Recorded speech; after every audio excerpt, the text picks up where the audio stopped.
সুপ্রিয় দর্শক মণ্ডলী, আসসালামু আলাইকুম। সর্ব অবস্থায় আমাদের ইমানের সাথে থাকা, সুন্দরভাবে থাকা এবং ইমান নিয়ে চলা, এটা একটা গুরুত্বপূর্ণ বিষয়।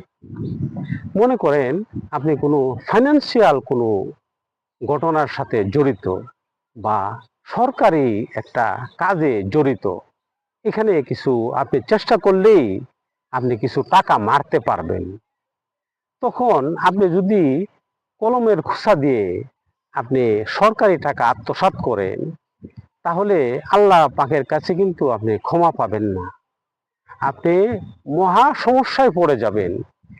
এই যে মানুষের হকটা মারছেন, এই মানুষগুলো আপনার সেই কিয়ামতের কঠিন দিনে তারা আল্লাহর কাছে গিয়ে নালিশ করবে যে এই হারামজাদা আমার টাকা আত্মসাৎ করছে।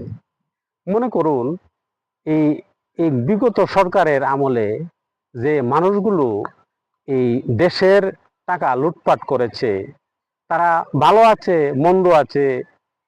আপনারা হয়তো ভাববেন যে তারা তো ভালোই আছে, তারা বিদেশে আছে, ভারতে আছে, আমেরিকা আছে, কানাডা আছে। আপনি ওই ভালোটা আপনি হিসাব করবেন না। সবচেয়ে বড় জিনিস হচ্ছে কি, আপনি জান্নাতের জন্য উপযুক্ত হয়ে যাওয়া, আল্লাহ পাকের সান্নিধ্য পাওয়া, এইটাই হচ্ছে সবচেয়ে বড় পাওয়া।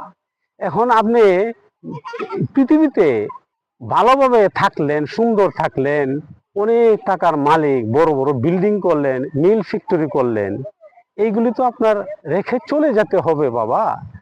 এইগুলি তো আপনার জন্য সঙ্গী হবে না।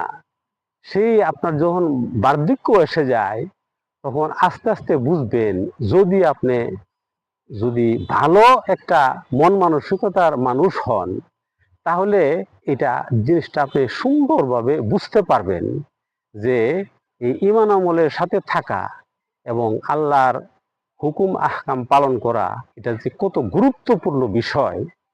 আপনি যদি কোনো অসুস্থ হয়ে যান, সমস্যায় পড়েন, তখন আপনি চিন্তা করবেন যে হায় হায় হায়, আমি কি করলাম, কি ভুলটাই না করলাম।